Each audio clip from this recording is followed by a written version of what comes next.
একবার একটি সুন্দরী মহিলা বিমানে প্রবেশ করে এবং তার সিট খুঁজতে থাকে। খুঁজতে খুঁজতে সে নিজের সিটের সামনে যায় এবং দেখে তার সিটটি এমন একজন ব্যক্তির পাশে পড়েছে যার দুটো হাত নেই। ওই মানুষটির পাশে বসতে তার অস্বস্তি বোধ হচ্ছিল। তখন সে এয়ার হোস্টেসকে বলে, আমি এই সিটে বসে আরাম করে যাত্রা করতে পারবো না, কারণ পাশের সিটে যে ব্যক্তি বসে আছেন তার দুটো হাত নেই। সে এয়ার হোস্টেসকে অনুরোধ করে তার সিটটা বদলে দেওয়ার জন্য। তখন এয়ার হোস্টেস ওই মহিলাকে জিজ্ঞাসা করেন, ম্যাম, আপনি কি আপনার অসুবিধাটা আমাকে বলতে পারবেন? সুন্দরী মহিলা উত্তর দেন, আমি এই রকম মানুষ পছন্দ করি না। আমি এই ধরনের ব্যক্তির পাশে বসে যাত্রা করতে পারবো না। দেখতে সুন্দরী শিক্ষিতা মহিলার এই রকম কথা শুনে তিনি অবাক হয়ে যান।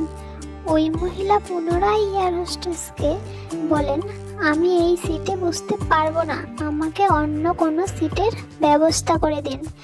এয়ার হোস্টেস খালি সিটের জন্য এদিক ওদিক খুঁজে দেখেন, কিন্তু কোনো সিটই খালি ছিল না। এয়ার হোস্টেস তখন বলেন, ম্যাম, ইকোনমি ক্লাসে কোনো সিট খালি নেই, কিন্তু যাত্রীদের সুবিধার দিকে খেয়াল রাখা আমাদের দায়িত্ব।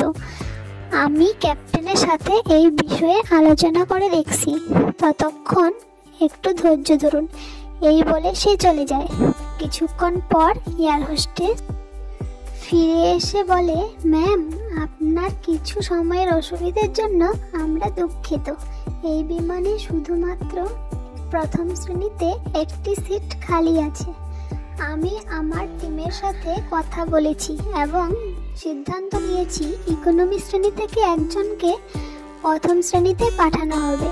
এই কথা শুনে সুন্দরী মহিলা খুব খুশি হয়। সে কিছু বলতে যাবে এমন সময় এয়ার হোস্টেস ওই ব্যক্তিকে জিজ্ঞাসা করেন, স্যার, আপনি কি প্রথম শ্রেণীতে যেতে পারবেন? কারণ আমরা চাই না আপনি এইরকম একজন মানুষের পাশে বসে যাত্রা করে কোনো অসুবিধায় পড়েন। বিমানের সকল যাত্রীরা তালি বাজিয়ে সিদ্ধান্তকে স্বাগত জানালো। ওই সুন্দরী মহিলা লজ্জায় চোখ তুলে কারো দিকে তাকাতে পারল না। তখন ওই ব্যক্তি উঠে দাঁড়িয়ে বললেন, আমি একজন এক্স আর্মি। এক অপারেশন চলাকালীন সময়ে বম বিস্ফোরণে আমার দুটো হাতই চলে যায়।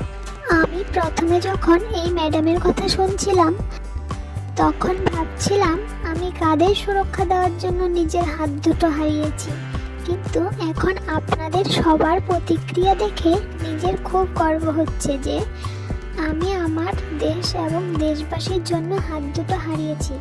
এই বলে তিনি প্রথম শ্রেণীতে চলে যান। ওই সুন্দরী মহিলা লজ্জায় মাথা নিচু করে সিটের উপর বসে পড়েন।